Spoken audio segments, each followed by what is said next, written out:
Good evening, Niche Masters. It's me, Gary, your host, this evening for my very first live broadcast interview. So we'll go ahead and call this episode one, Cleaning Up. And tonight we are doing a live interview with a gentleman named Ed Selkow. He is considered by many as the go-to guy for, growing your cleaning business. He's been in the business, for a very long time, since the late 70s. He was actually a business owner while he was going to college for engineering, and so he grew that business, to serve well over 100 buildings at that point as well. He's a published author. He wrote the book called How to Bid and Estimate Cleaning Services. That book is available online as well. Which we'll go over all that tonight. All that was in the description as well. But anyways, Mr. Selkow is with us now, so I'm going to go ahead and bring him in the feed, and we'll get this thing started. Mr. Selkow, how you doing? Well, hey, Gary, how are you? Good. Thank you. Thank you. So, let's see. Why don't you tell us a little bit about yourself? How'd you get to where you're at now? It was a long, strange trip, my friend. I got to tell you, it was a long, strange trip. Yeah. I started. I cleaned in college. I went to school in South Florida, and one of the jobs that took me through, one was on maintenance for the school itself, and then we cleaned the big fancy Miami Beach hotels at night, and so that's how I worked my way through college the first time. Okay. After a while, I realized that I had gone to college for all the wrong stuff, and I had gotten out and got me a job with the tie, which is why you go to college. Mm-hmm. And but there was no money, and got married, got a house, got a car, and all that stuff, and decided I wanted to go back to school. Only this time I'm only in it for the money, and so I signed up and started school in an engineering program at the University of South Florida. Okay. And while I was there, I really wasn't in a position to go back and eat peanut butter in a dormitory.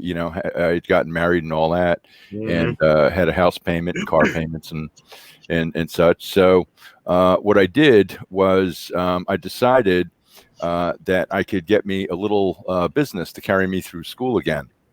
And it was going to be perfect. I bought two little accounts. And back then, and you got to remember, I mean, this was a long, long time ago. This is the beginning of the 1970s. But back then, $800 a month covered my house payment, my car payment, and allowed me to go to school. And I only worked 3 hours a night cleaning buildings. You can't do that anymore. That's for sure. No, those days are over. Those days are over. Oh, yeah. At any rate, what happened was that and I tell the story. This is in my blog. People can read about this. But what happened was I read an article in Harvard Business Review, and it kind of changed my way of thinking about what I was doing with my little cleaning service. And it was a fascinating article called "A Production Line Approach to Service." And my clients now, if you come to me and you want to know about the cleaning industry and building a cleaning company, that's where I begin for an awful lot of people. It's like, here, you got to read this. And essentially, it was taking engineering principles and applying them to any service industry. But I could see immediately how that could be used to create a good-sized cleaning company. So that's what I did. The first company was despite all the nice way that I write about it, it was a 24/7 car wreck. It was just this awful experience that just never. It was like a nightmare that where you never woke up.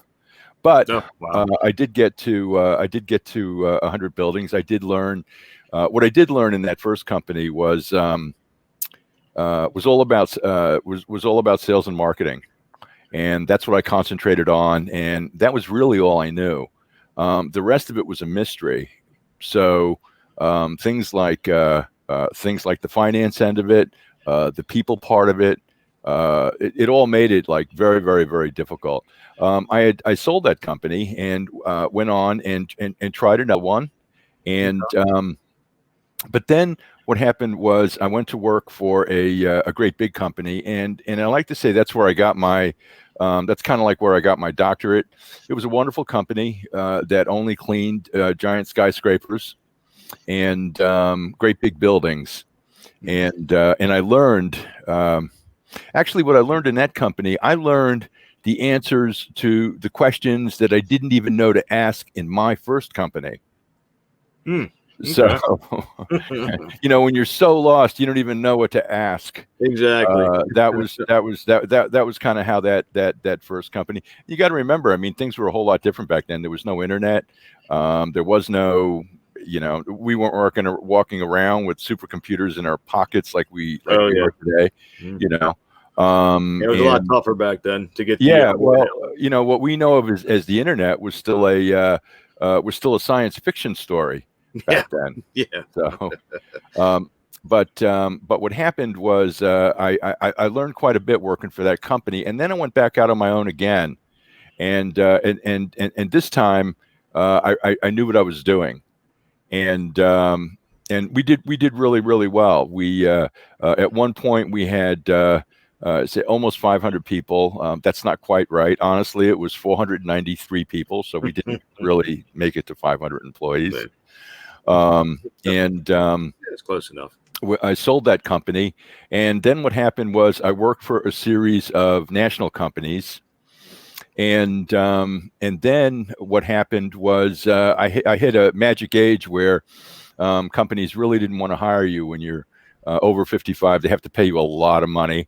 And what I found was that I was kind of doing these short-term things all over the country, and so I cleaned buildings in all kinds of, like I said, several national companies at a senior level. Yeah. But at one point, I wanted to. I saw how the game was being played. I was essentially doing the work of a consultant. So instead of finding another job, what I did was I broke out on my own and figured, what I'm doing for big companies, maybe I can do it for some small companies. Oh yeah. And so that's how I got to where I am now. Now, along the way, there was a couple of things that happened. One was I discovered LinkedIn, and this was when it was still in its heyday. It was still growing and so forth. And one of the things that I did was I created a number of online communities, which were groups on LinkedIn. And one of the groups that I created was a group that sought to connect national and regional maintenance management companies with local service providers, and that's the janitorial subcontracting network. When we were only about 4 years into it, that little network exceeded $100 million in transactions. Oh wow! So at that point, I figured, okay, $100 million is something. Yeah, I'd say. So today, the subcontracting network is all across the internet. It's on Twitter, on Facebook, on LinkedIn, and then we have our own platform, really, which we're very, very pleased to have.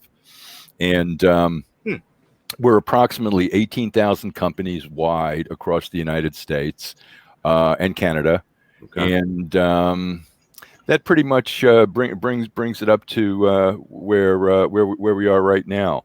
I spend an awful lot of my time writing and teaching smaller companies, small and medium-sized companies, whatever they need, kind of. It's not always about growth. Lots of times it's about organizational things. It just really depends on where they're at in their in the lifespan of their businesses. Oh, great. Yeah. Let's see. Going back on that the consulting stuff. So you actually offer that, professionally, for any businesses out there, say want to contact you, have, questions on what they need to do to get their business started, and such. So you offer those services professionally. I provide the answers for money. There you go. So, I provide the answers for money. Yeah. What I do is I sell my time. Yes. Same as an attorney. Okay. And that is, I believe, let's see, it is on this site, correct? The cleaning business consulting group.com.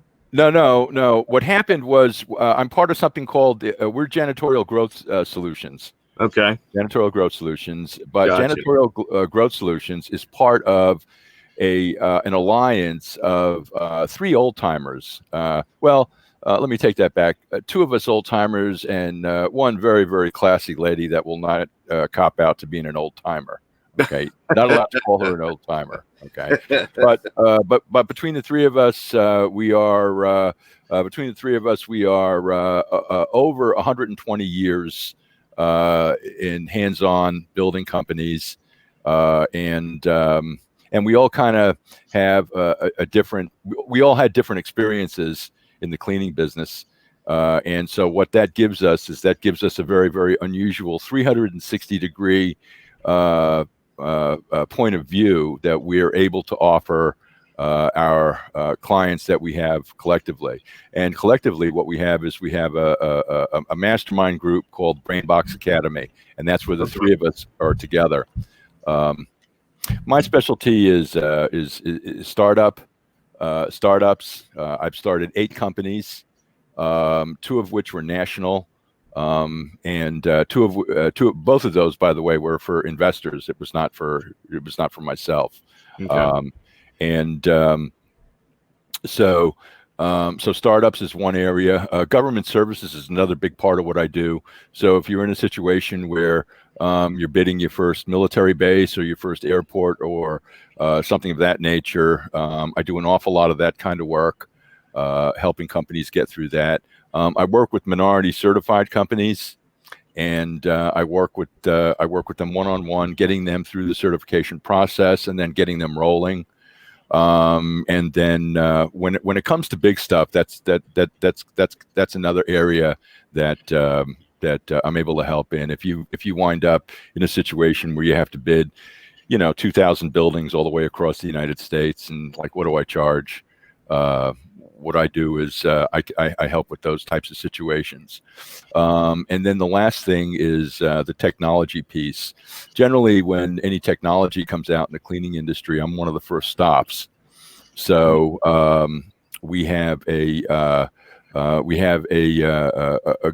small private group called Future Cleaning Technologies, and out of that actually grew the last company that I was involved with personally, which was Scientific Maintenance, and we were to be the first robotic facility services company. Oh, okay. Yeah, I was reading. Technology is a big piece of what we do. Oh, that's awesome. Yeah, I was reading about I was looking into the scientific technology stuff, and that looked really, really interesting to me, honestly. That's not something I've actually ever seen before. So, I was writing about cleaning robots back in the 1980s. Oh, wow.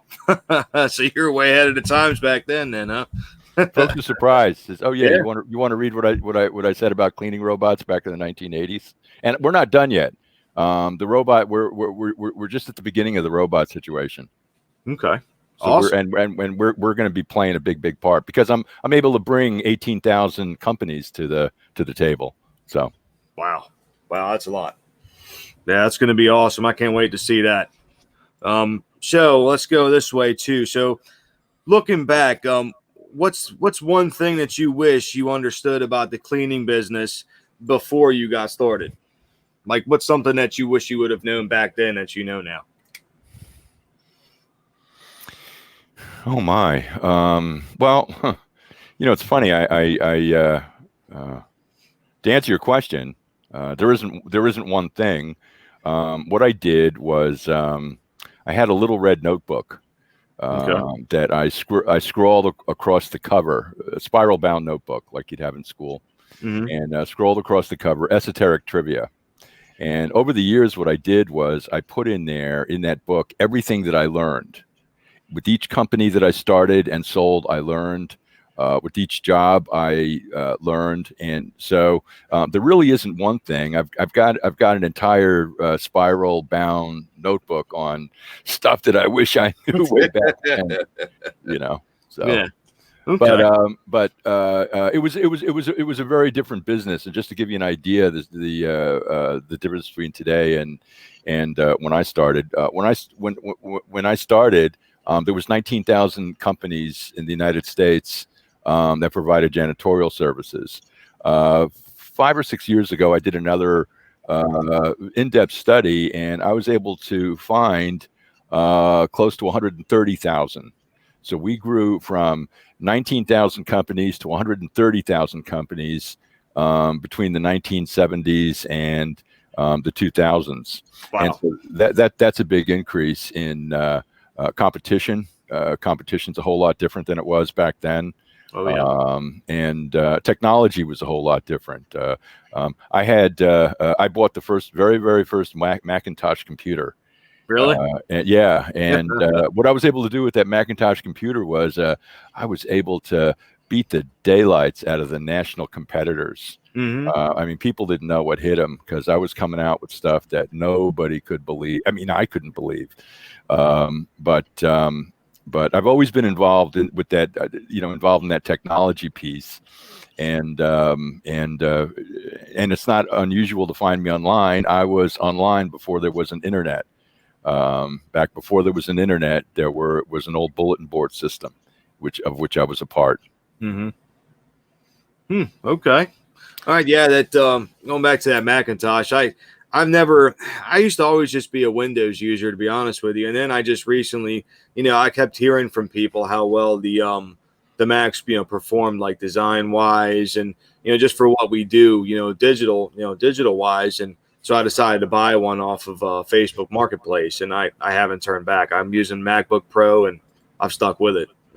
I just love the Macs. To me, they're so much more advanced. I mean, they're so user friendly. I love them. So I can definitely understand what you were saying. Having the Mac back then, Well, back then, your choice was between a Mac and what was called DOS. Yeah. Okay, which was a black screen that you had to have like a secret incantation to figure out exactly how to make it do anything. The command prompt. Yeah. And on my Macintosh, we had there was on the screen there was two buttons and you could pick one or the other, and one said let me see. One said, that's the way I like it. And the other one said, no. Okay. And that was up against DOS, where, like I said, you had to have like the secret incantation to get anything to happen on the screen. Oh yeah. But later on, what happened was what I saw early on, probably around, I'm going to say about system 8. What I saw in the Mac world was, or Apple, was that they were creating a ghetto to wall us off into and empty our pockets as they shook us by the ankles. Yeah. So there was, so it was at that point that Windows had come out, so it was a little bit different. And so, I mean, I've been a Windows user, but the early Macs were so elegant. There was one thing that I loved about them, was that the original Mac operating team believed that that there was a moral imperative for good design. So crappy software, okay, is a sin. That's essentially what they believed. Yeah. Okay, and so they believed in one sense that from an engineering standpoint they were doing God's work. So yeah. All right. Well, so what would you say a day in the life of Ed Selkow? Like, what does that consist of? Oh my God. That's a scary thought. That's a scary thought. Let's see. I stay up on top of everything. Okay. So part of that is somewhere between 400 and 500 emails a day. Oh, Okay. Wow. I'm a voracious scanner. I learned how to get through school. I turned out I was a really, really good student. But one of the things that I did was I learned how to study. I learned how to the equivalent of speed reading. Oh yeah. So I spend probably I'm going to guess maybe 3 hours a day. About 3 hours a day, I'm learning something that I didn't know. Mm-hmm. Okay, that's imperative for me. Okay. 3 hours a day, something that I did not know before. That's great. I love learning something new every day. I try to do that at least, a couple times a day if I can. Well, what happens as you get older is you see that how you get to see how things are connected, and all of a sudden, there are pieces that you did not know that there were connections. And it's like, holy smoke! Wow, this is all connected. So let me give you an example. One of the things that we do in our janitorial growth solutions on that group, one of the things that we do is we have something called Beyond the Basics for BSCs, and it's generally larger companies, but there's some really bright smaller companies. What we do there is we kind of tie in the rest of the world to the cleaning business. How much of the commercial real estate world is connected to the cleaning business? We cover an awful lot of that. I've always said that the mother's milk of the cleaning industry is the commercial real estate development community. Okay. If they're not building new buildings, okay, I'm sorry, there is no growth in the janitorial business. All we're doing is trading buildings around. When you see cranes and you see new buildings, that means that the cleaning business is growing. Bingo. But that's the only way it grows. Yep. Okay. So let's see. There's significant time on the phone. I juggle a couple of regular customers. Okay, a couple of and they're national. All my private clients are mainly national companies. Okay. And then I'll have small companies in and out for short-term projects, which is generally, how do I get started? How do I grow? So we put growth systems into companies, small new companies, and things like that. Okay. So that's another part of the day. I wound up some sort of I'm not sure how to put it, but I'm kind of I'm a go-to guy. Example: people that have technology and are interested in the cleaning business, they find me. Yeah, and so I'm easy to find. If you put my name in Google, there used to be about 10 solid pages. I think it's down to 8 now. I believe it was 8 or 9 when I looked it up. Yeah. So I'm easy to find, and one of the people that are always looking for me are people that are coming out with new things back to the industry. Okay. So that's a part of it. Too much time on the phone, and I'm losing my hearing, so that's not a good situation. But I do what I can, and wear a headset and struggle through and say what all the time. That's what old guys do, man. What? Well, you got to do what you got to do, Listen, if you want to know about me, huge part of me is expecting the 9th grandbaby. Oh, really? So grandchildren are a huge deal around here. If you come to my house, it looks like Pee Wee Herman's house. So, well, congratulations on that. Thank you. That's awesome. I have 3 kids myself. I have a 17-year-old. He's getting ready to be 18. He's getting ready to graduate high school and go into the Navy. Oh wow.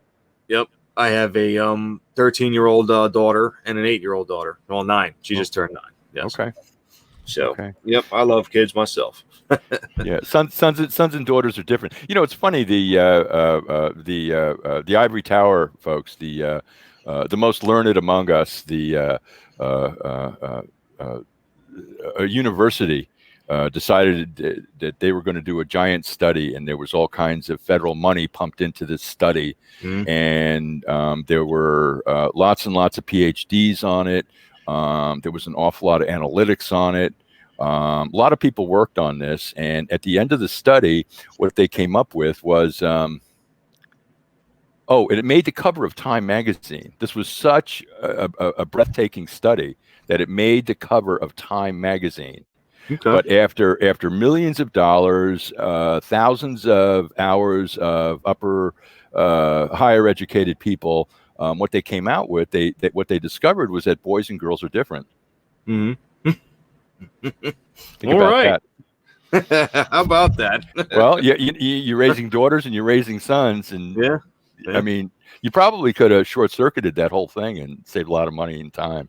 Probably. All right. So let's see. What creative things do you do to develop a likable company culture? It has to do. It has to do with your view of people. Mm-hmm. It is. Put it to you a nice way. When we talk of something that's true, what we do is we begin with some presuppositions. We presuppose things. Mm-hmm. Okay. Okay. And so if one of the presuppositions in your company is that the value of your organization is tied to the people that are in it, okay, and in and of themselves they have value, Mm-hmm. and they are treated that way, they're going to respond a whole lot differently. I've had the opportunity, like I said, to build a number of companies, and then work in some very, very large organizations. And what I can tell you is where there is a high view of the frontline worker, Mm-hmm. those are exceptionally well-run companies. Okay. And where there is a feeling that that staff is expendable, and geez, it's just a headache, they wind up with a completely different culture altogether. Mm. Okay, so it has to do with the value of the person. And that is actually the value of the person. If you were to stick that in Google, that is actually a management theory. And there were a couple of books in my life that I would pick up, and I knew that when I started it, it was too important to put down, and so I read cover to cover. Okay. Okay, and one of them was a book called the. It was based on a management theory called The Value of the Person. Okay. And it's from a fellow named Wayne Alderson. Okay. And now I think if you put Wayne Alderson in, there's going to be a couple of books, but the one in particular that I picked up, started to read, and then literally did not put down. I realized this was the most important thing I could do today, is to finish this book. And so it was kind of an autobiography and an explanation of his theory, The Value of the Person. But it was called Stronger Than Steel. Okay. And I'm not even sure that it's still in print, but it made a very, very big impression on me, and changed my way of thinking. Although I had always held a very high view of other people, Mm-hmm. whether they work for me or not. And that's really that's really been my success, has been, I could attribute it to that. Now, in this day and age, what I can tell you is that there's an additional factor to add if you're developing a company culture, And what I've seen do some astounding things that I'm bound not to talk about because it was with clients. Okay. There was amazing results with a very high value, a very high view of the worker, but then adding in gamification, Okay. creating games. Oh, okay. It's the idea of you manage or present things in or teach things in like a little game. Mm-hmm. Okay. Okay. And I've I've seen that do some amazing things. Hold on one second here. Yep. No problem. Nothing like a little Captain Morgan. There you go. Just kidding. Okay. So a high view of the person, of your employees, mixed with gamification, is gonna give you some very, very, very interesting results if in any service business, not just cleaning, in any service business. Okay. Yeah, great. You can always tell the ones that don't really value their employees too much, and Oh, those are sure. definitely the companies that you don't really, you, you don't feel great working there. You're like you wake up in the morning and you don't want to go to work. You just feel like you just don't want to be there. And Yeah. like I said, you can tell that from the manager. The managers that they just don't really care. You're expendable. You're another number. And that's just not the way to be. So definitely agree with you on that one. So let's move on to this one. Let's see. What systems have you set up in your business to help it grow? Oh my. By the way, most of the things that we're talking about, I've written about extensively in Hmm. a blog that I put out for a number of years. Okay. But as far as systems go, probably the one that had the biggest effect overall was our marketing system, Okay. where what we did was what I called response-based direct marketing. Okay. And response-based direct marketing, by the way, don't Google it. This is my, this is my this is my theory. Okay, Okay. I didn't get this out of somebody else's book, but essentially, what it is, it's an approach to marketing where there's an ongoing conversation happening, Okay. and it has to be a two-way conversation. Means that you're listening and you're responding in context to what the conversation says. Okay. Okay, so give you an example. There is a there's two frequently asked questions in the public forums and on the boards and in the groups and all that stuff. There's two big questions. Okay, one of them is, how do I get more clients? And the other one is, how much do I charge? Those are the two. I mean, it's just over and over and over and over and over again. Okay, it doesn't matter how many times I write and explain to somebody. The next person comes in and they didn't bother reading it, so they ask again. Mm-hmm. But essentially, it is a response-based direct marketing is having a conversation with the targeted group of prospects that you develop relations with over a period of time. Okay. And it always kills me. It always kills me when especially when there's, young or 30 something business owners, and they're like, how do I get contracts? And it's like, what? And then you look at who they are, and it's like, well, wait a minute. I just looked at your Facebook page, and man, I mean, like, you're married to this, drop dead gorgeous Hollywood model, man. Mm-hmm. How did you get her, for crying out loud? Yeah. And then what I explained to them, I said, look, it's just like getting a date with the pretty girl. Okay. Mm-hmm. It's just like getting a date with the pretty girl. All Yep. right. A cleaning, a relationship with a cleaning client is a sort of a partnership. Okay. Okay. And you think about how partnerships and how relationships are developed. Number one, there's listening. Number two, nobody's jamming anything down anybody's throat. Hey, baby, you know, you know what that'll get you. Exactly. You know what I mean? It doesn't. But you know what the thing is that by the time everybody's 17, they get all this figured out. You Mhm. know, and for some reason they can't translate it into business. Yep. You Yep. know, and then I feel bad because I don't have I don't have a similar analogy for women. You know, except for those that like go out and get their man. That might be a different ball game, but Oh yeah. but creating a dialogue, gaining trust, is essentially how cleaning contracts are acquired. Mm-hmm. So Okay. Yeah. that was probably that was probably one of the biggest things is how that whole system was set up. Okay. Yeah. Yeah. It definitely. Yeah.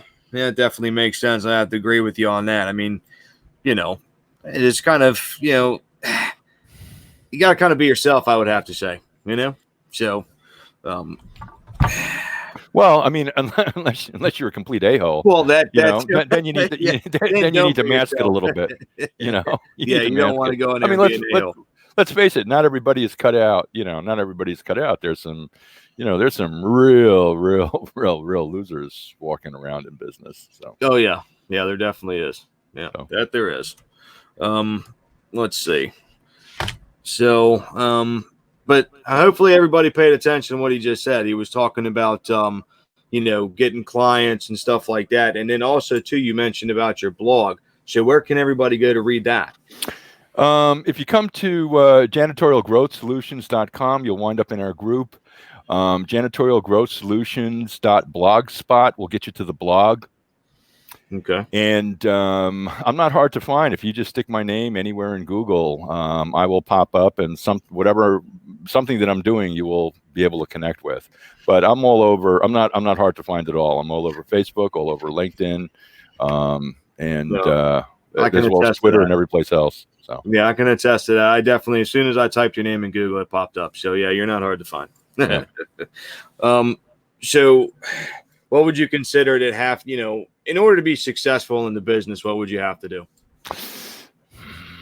You're not going to like this answer. Okay. You know what I've seen? You know where points of failure are, and it's really funny because it follows a pattern. Okay. Okay, and what the pattern is can be mirrored in the 7 deadly sins. Okay. Okay, I've seen these are the biggest causes of failure: greed, lust, laziness. You know, these are if you were to study the 7 deadly sins, what you'd walk away with is you'd walk away with a pretty good framework for management structure of a company. Okay, so it's somewhere between the 7 deadly sins. Okay, and then from an organizational standpoint, okay, watch The Godfather a bunch of times. Okay, so when you put all this together, okay, and you need to be able to handle that. You know, not everybody can handle that. You know, they can handle one or the other, but Yep, The Godfather. Wow, man, what a movie that was. It's a good movie though, really good movie. Well, you know, there's a bunch of stuff about leadership and teamwork in there. Yeah, there is. Yeah, a lot of people don't see it that way. You know. So excuse me here. What would you consider to be your greatest achievement? Oh, okay. I had this amazing opportunity when I was a young guy, and I went to work for this amazing, wonderful company, and it was the company that only cleaned giant buildings, Mm-hmm. and they were just wonderful to me. It was just it was probably the best years of my life was working with that company. Okay. Okay. But while I was working for that company, I had a pretty, I had I was successful. So I kept moving up in terms of what my responsibilities were. And at one point I was in over my head and really needed some help. I had about 20% of all the Class A office buildings in one city. And then in a city 2 hours away, I had about 17% of all the Class A space. So I had a huge staff in two different cities. Mm-hmm. And, and, and nothing had prepared me for this. My top employment in that first company was, I think we got to like 15 people was really all there was. Okay. But now I've got, several hundred people, a layer, a couple layers of supervision and management and so forth. And so what I did was I took a time management course. And as it turned out, the one that I selected was very interesting because what it did was it said, look, you can't do time management unless you have some concept of life management. Yeah. And so what they did was they said, okay, look, in order to get through the time management course here, what you're going to have to do is you're going to have to figure out what your goals in life were. Okay. What is your life about? What do you believe? And there was an exercise where you had to come up with your goals, but you had to come up with your goals from the vantage point of your own deathbed. Okay. So what you have to do is you have to imagine on my deathbed what would be most important. Okay?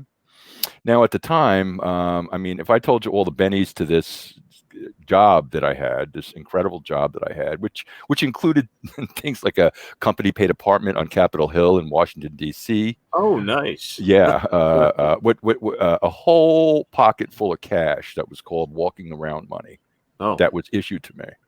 okay. Okay, and that was in addition to an American Express card that had no limit. Okay. Wow. And you stopped using that. You stopped that job. Why? I stopped that job because my second daughter was born, Okay. and I was on a plane on Sunday, and I didn't come home till Friday. Oh, okay. And what happened was I took that time management course, figured out that was my second kid. Okay. Mm-hmm. And what I figured out was what I really wanted to be more than anything on my deathbed was dad. Okay. So I quit that job, which Yeah. was a terrible decision from a career and financial standpoint. I mean, devastating. Okay. Yeah. But I look back now, and my greatest accomplishment are three amazing people who my children, Mm-hmm. and what was one of the evidences of how amazing they turned out were the spouses that they picked. So I've got like the most incredible sons-in-laws and a daughter-in-law that if you ask me what I did that was good in this world, that was probably it. Okay. Nothing Yeah. in the business world. Nothing in the business world. Nothing. Oh, Nothing. I agree. I agree with you there. Nothing. Because none of it. I mean, Yep. listen. Nobody cares. My friends that have died, that did amazing things. Nobody cares. Well. Nobody cares. But what's left is the kids. Yep. And there was a couple of things about going through a couple of different companies. All right. One of them is don't fall in love with your company. They're temporary. Yeah. Well. Okay. Jobs are temporary. Mm-hmm. How many cars have you had? Cars are temporary. Yep. Okay. Now I can look back. How many houses have you had? Houses are temporary. Mm-hmm. Okay. all the crap that you spend money on is temporary, and there's only a couple of things that are permanent. And one of the things that are permanent is what you instill in your own children. Mm-hmm. Yep. Good values. Gotta have good values. Yep. Family is number one. That's for sure. I always say that, you know, and Well, go ahead. maybe that's not the the slick management answer, but I mean that's the honest truth. Yeah. I mean that was probably the best thing that I ever did. Whatever I contributed there. Mm-hmm. Oh, and an awful lot of that had to do with being there. Yep. Yep. Definitely got to be there. It was funny. It was funny was that one of the things that the kids remember was I hadn't seen the kids for a couple of days. I mean, all of our work goes on at night. I would leave in the morning, go to the office, and then there was stuff to do as buildings were opening up, and then there was stuff to do as buildings were closing down.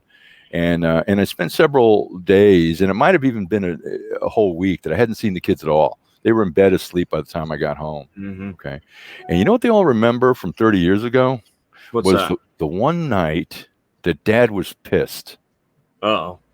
And it was a school night, and Dad got them all out of bed, and in their pajamas, we went to Denny's on a school night in the middle of the night. Yeah. Kids do. They remember that. They remember that. They remember they that. do. They It was remember completely off the wall. Completely off the wall. I mean, Yep. who gets their kids out of bed in the middle of a school night and goes to Denny's? It's like, well, we did. Oh yeah. Yep. They remember that kind of stuff. I mean, my dad used to do stuff like that for me when I was younger. I remember a time. I mean, it's just something kind of off the wall, but I mean, it was like in the middle of the night. I'd say probably 3 o'clock in the morning. It was kind of a spur of the moment thing. He woke me up, and we just took a trip out. I lived in Virginia at that point, so we took a trip down to Newport News to go see my cool. my cousins, stuff like that. But I mean, it's that kind of stuff you remember, that really stands out in your mind, Yeah. Great. Yeah, stuff. in terms of the best things that ever happened to me, one of them was when my middle daughter, what she wanted was she wanted to have a home exactly like the one she grew up in. Mm-hmm. So that was a very big thing. So, the other wonderful thing was when one of my kids told me, he says, you're not so much a grandfather as you are an unindicted co-conspirator. Yeah, but it's the grandparents' job to spoil the grandkids. Well, at least that's no, man. My job is to show them mischief that they hadn't thought about yet. Exactly. Yeah, that was my dad's big thing too. When he was still around, he would he'd say, well, I'd give him complain that he was spoiling my son or my daughter, and he go, well, that's my job, man. What do you want me to do? So hey. So are there questions? Is this live where there are people that can ask questions? Yes, it is live. We've got a couple of viewers now. So if anybody. Let's see. Now I don't see any questions as of right now. Anybody out there got any questions? Anything you want to ask, Ed? While we got him here. Let's see. We probably should have asked this. We probably should have asked this a little while ago. Yeah, probably. But yeah. See, that's another thing too. This program. You have to allow it permissions to see your name for something with Facebook they got going on. So I see comments on here, but all I see is Facebook user. That's cool. Yeah. Was there comments or questions I could address? There was one here that said, the man, hey, Ed. We got another one that says, hi, Ed and Gary. And then when you were talking about your notebook, it says, I have an old notebook and I do the same thing. Cool. Yep. So, and then someone else commenting that they're here live. So, I have another question here. We'll do that, and then we'll see if anyone else has questions after that. So, if you would have to, well, maybe, well, let's skip past that one. Let's do this last one here. So if you could offer a first timer in the business, someone first coming out, a piece of advice, what would you give them?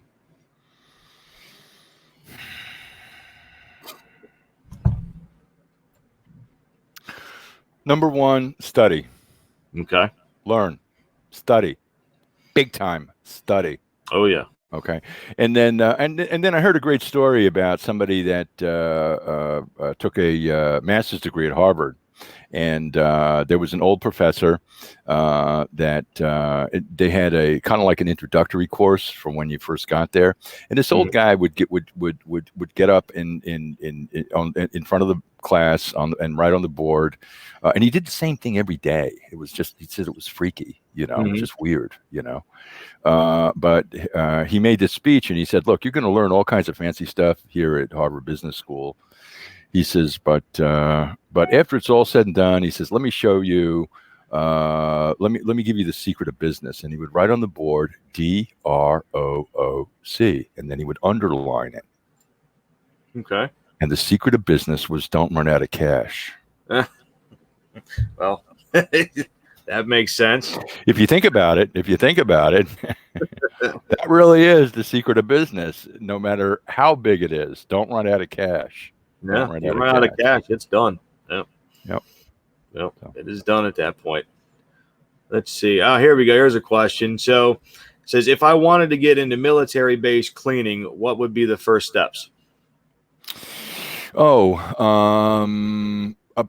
one of the best, probably one of the biggest and best things to begin with would be to get some sort of certification as a, let me see, it would be some sort of a minority certification or some sort of special certification, okay, that's classified for set-aside work, okay. Government and large companies have work that's set aside for specific groups of people, and it's not all ethnic. There's things like HubZone certification. There is small business 8A certification. So that would be the place to begin. And then the next thing would be to try your hand at some small local government work and get used to the paperwork. The paperwork is very substantial.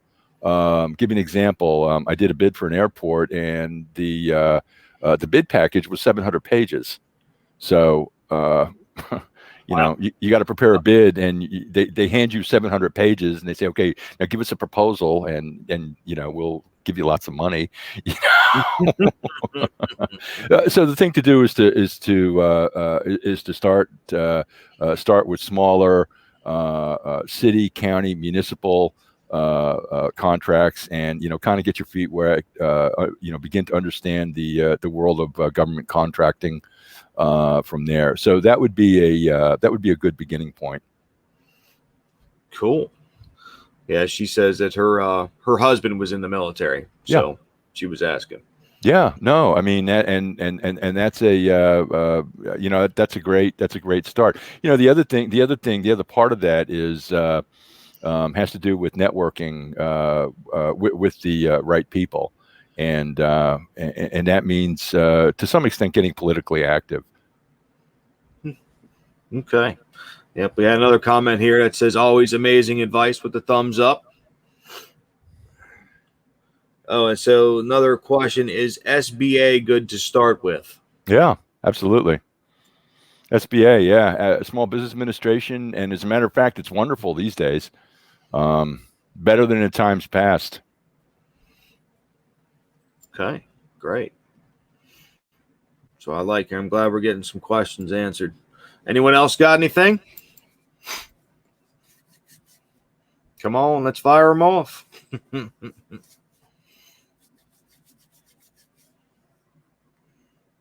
see. Really wish I could see some names. Sorry, like I said, this is my first time really using this platform. I mean, I customize it and all that stuff, but there's, like I said, you got the link. Cool, man. Don't worry about it. Yeah. If there's a link, you have to click that Cool. to allow it permissions. Okay. It says, Ed, any advice for subcontractors? Yeah, absolutely. One of the big things is to work with legitimate prime contractors. Okay, we're on Facebook right now, and one of the reasons that we took the focus off of Facebook was at one point, half of everybody in the subcontracting network, half of the subcontractors had been burned, not paid for work. And that's one of the problems with Facebook. That's why we went to our own platform, which we call the Janitorial Subcontracting Network version 2.0. Okay. Now, this one costs you, there's money involved. So if you can't afford $5.99 a month to buy me a cup of coffee, that network is probably not for you. But that's where, in that network, I mean, there's some degree of legitimacy. And when there's a problem, I get involved. And I do not put up with subcontractors getting not being paid. That's just out. So know who you're dealing with. The other thing is make sure that whoever you're accepting a subcontract from actually has the contract. That it's not a subcontract of somebody else's, because in that bottom position, that's how you get burned. Yep. That's how you get burned. Okay, so make sure that you got somebody legit. Always ask on the network. There'll always be people to pipe up. Okay. We don't always blast all the knuckleheads and the crooks in public, but we will in private. And on version 2.0, we have something called a hot list. So we name names in the private network of who not to do business with. Okay, so we got a few more comments. It says, seems like everyone is charging just to talk to you about anything. And then how do we verify that they are legit? Okay, well, start with Google. And then ask for references. You ask other subcontractors. Right now, there's somebody that's looking for subcontractors, and they're from India. Okay, and they're looking for subcontractors here in the United States. What are you going to do when you don't get paid? Yeah, exactly. Okay, so all of the one of the things that happened was there's a whole bunch of supposed subcontracting groups on particularly on Facebook, and where those came from, those were crooks that got thrown out of my group. Really? Yeah. we had one of the first industry groups on Facebook. Okay. Yeah. Great. So let's see. Yeah. Anyone else? Yep. Wow. That's what they said. I'm gonna have to time is it there? We got a couple more minutes, guys. Any more questions?